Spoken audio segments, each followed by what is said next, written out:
여러분, 혹시 진짜 산타클로스를 만나본 적이 있으신가요? 빨간 옷을 입고 하얀 수염을 기른 할아버지 말고 정말로 실존했던 그 사람 말입니다. 2017년 전 세계가 깜짝 놀란 뉴스가 터졌습니다. 터키의 한 작은 마을에서 1600년 전 무덤이 발견된 것입니다.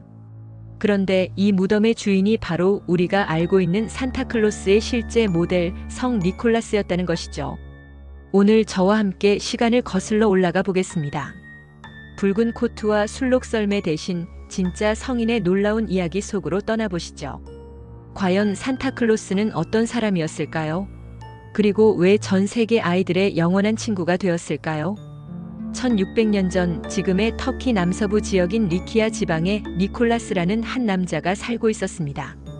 그는 270년경 부유한 가정에서 태어났습니다. 어린 시절부터 남다른 모습을 보인 그는 부모님이 물려준 거대한 재산을 혼자 독차지하지 않았습니다. 대신 가난한 사람들을 위해 기꺼이 나누었죠. 가장 유명한 이야기 중 하나는 이런 겁니다.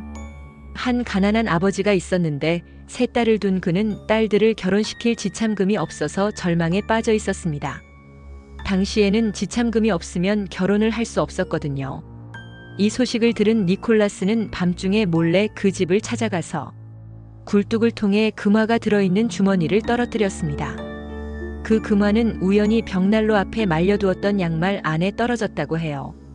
이 이야기가 바로 지금 우리가 크리스마스에 양말을 걸어두는 전통의 시작입니다. 또한 굴뚝을 통해 선물을 주는 산타클로스의 모습도 여기서 나온 거예요. 니콜라스는 이런 식으로 자신의 신분을 드러내지 않고 몰래 사람들을 도왔습니다. 그는 단순히 돈만 나눠준 게 아니었습니다. 미라라는 도시의 주교가 된 후에는 더욱 적극적으로 사람들을 도왔어요. 기근이 들었을 때는 곡식을 나누어주고 병든 사람들을 돌보며 억울하게 감옥에 갇힌 사람들을 구해주기도 했습니다. 특히 어린이들을 각별히 사랑했다고 전해집니다. 여기서 흥미로운 점은 그가 살았던 시대적 배경입니다. 4세기 초반은 로마 제국에서 기독교 박해가 극심했던 시기였어요. 디오클레티아누스 황제가 전국적으로 기독교도들을 탄압했고 니콜라스도 감옥에 갇혀 고문을 당했습니다. 하지만 그는 굽히지 않았고 오히려 더 많은 사람들에게 사랑을 베풀었습니다. 그의 명성은 생전에도 대단했지만 사후에 더욱 커졌습니다. 343년 12월 6일 그가 세상을 떠나자 사람들은 그를 성인으로 모시기 시작했습니다.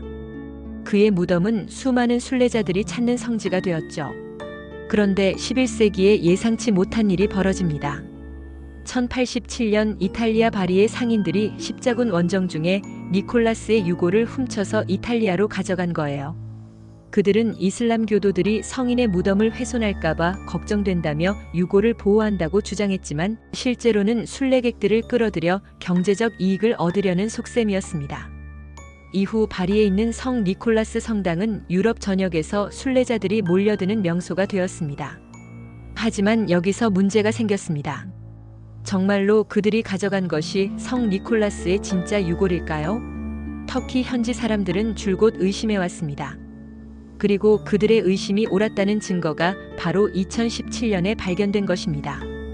터키 안탈리아주 뎀네 마을 옛날 미라 지역에 있는 성 니콜라스 성당에서 고고학자들이 놀라운 발견을 했습니다. 성당 지하실을 조사하던 중 손상되지 않은 채로 보존된 1600년 전 석관을 발견한 것입니다. 이 석관은 예수 그리스도를 그린 프레스코와 바로 아래 숨겨져 있었어요. 발굴을 담당한 오스만 에랄프 교수는 이렇게 말했습니다. 이탈리아 바리로 옮겨진 유골들은 일부에 불과했을 가능성이 높다. 진짜 성 니콜라스는 여전히 고향 터키에서 잠들어 있었던 것 같다. 정말 놀라운 발견이었습니다. 하지만 성 니콜라스가 어떻게 전 세계적인 산타클로스가 되었을까요? 이 변화에는 여러 문화적 요소들이 복합적으로 작용했습니다. 먼저 네덜란드 사람들의 역할이 컸습니다. 그들은 성 니콜라스를 신터클라스라고 불렀고 12월 6일 성 니콜라스 축일에 아이들에게 선물을 주는 전통을 만들었어요. 17세기에 네덜란드 이민자들이 미국 뉴욕으로 오면서 이 전통도 함께 전해졌습니다. 신터클라스는 점차 산타클로스로 발음이 바뀌었고요. 19세기에 들어서면서 산타클로스의 모습이 구체화되기 시작했습니다. 1823년 클레멘트 무어가 쓴 시, 성 니콜라스의 방문에서 처음으로 현재 우리가 아는 산타클로스의 모습이 등장합니다. 술록이 끄는 썰매를 타고 굴뚝을 통해 들어와 선물을 놓고 가는 모습 말이에요. 그리고 1930년대 코카콜라 광고가 결정적인 역할을 했습니다. 하드돈 선드블롬이라는 화가가 그린 빨간 코트를 입은 친근한 할아버지. 산타클로스 이미지가 전 세계에 퍼지면서 현재 우리가 알고 있는 산타클로스의 모습이 완성되었습니다. 하지만 원래 성 니콜라스는 어떤 모습이었을까요? 그는 터키 사람이었으니까. 지금 우리가 아는 산타클로스와는 상당히 달랐을 겁니다. 피부색도 더 어두웠을 것이고 체격도 지금의 통통한 산타클로스보다는 날씬했을 가능성이 높습니다. 2004년에 과학자들이 그의 두개골을 바탕으로 복원한 얼굴을 보면 우리가 아는 산타클로스와는 확실히 다른 모습이었어요. 그렇다면 성 니콜라스는 정말 기적을 행했을까요? 그에 대한 수많은 기적담이 전해져 내려옵니다. 배가 난파될 위기에서 사람들을 구했다거나 죽은 아이들을 되살렸다는 이야기들이 있어요. 물론 이런 이야기들이 모두 역사적 사실인지는 확실하지 않습니다. 하지만 중요한 건 그만큼 사람들에게 사랑받는 성인이었다는 것이죠. 성 니콜라스는 단순히 선물을 주는 사람이 아니었습니다. 그는 정의를 위해 싸웠고 가난한 사람들의 편에 섰으며 어린이들을 보호했습니다. 심지어 325년 니케아 공의회에서는 이단을 주장하는 아리우스를 직접 때렸다는 이야기도 있어요. 물론 이것 때문에 잠시 성직에서 해임되기도 했지만 곧 복직되었습니다. 그만큼 신념이 확고한 사람이었다는 뜻이죠. 현재 성 니콜라스는 여러 직업과 지역의 수호성인으로 여겨집니다. 선원들의 수호성인이기도 하고 어린이들의 수호성인이기도 하며 심지어 러시아의 수호성인이기도 해요. 그리스 정교회에서는 지금도 12월 6일을 성 니콜라스 축일로 지냅니다. 2017년 무덤 발견 이후 터키 정부는 이 지역을 더욱 적극적으로 관광지화하고 있습니다.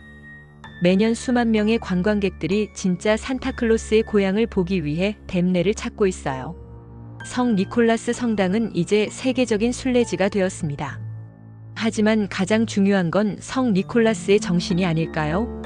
그는 자신의 부와 지위를 이용해서 다른 사람들을 도왔습니다. 특히 목소리를 낼 수 없는 약자들, 어린이들, 가난한 사람들을 위해 살았어요. 이런 모습이 바로 오늘날 우리가 크리스마스 시즌에 기억하고 실천해야 할 산타클로스의 진정한 의미가 아닐까요? 코카콜라 광고에 빨간 옷을 입은 산타클로스도 좋습니다. 아이들에게 꿈과 희망을 주는 상징이니까요. 하지만 때로는 진짜 성 니콜라스의 이야기도 기억했으면 좋겠습니다. 1700년 전 터키의 한 주교가 보여준 사랑과 나눔의 정신 말이에요. 올 크리스마스에는 선물을 받는 것도 좋지만 누군가에게 선물을 주는 기쁨도 느껴보시기 바랍니다. 특히 도움이 필요한 사람들에게 말이에요. 그것이 바로 진짜 산타클로스였던 성 니콜라스가 우리에게 남긴 가장 큰 선물일 것입니다. 2017년 터키에서 발견된 무덤이 정말 성 니콜라스의 것인지는 아직도 연구가 진행 중입니다. DNA 검사와 방사성 탄소 연대 측정 등을 통해 정확한 확인 작업이 이루어지고 있어요. 결과가 어떻게 나오든 성 니콜라스의 정신만큼은 이미 전 세계에 퍼져서 수많은 사람들의 마음속에 살아 있습니다. 여러분 어떠신가요? 진짜 산타클로스의 이야기는 우리가 알던 것보다 훨씬 더 감동적이고 의미 깊지 않나요? 앞으로 산타클로스를 볼 때마다 1700년 전 터키에서 사랑을 실천했던 한 성인을 기억해 주세요. 그리고 우리도 그처럼 누군가에게 따뜻한 산타클로스가 되어보면 어떨까요? 호호호. 메리 크리스마스.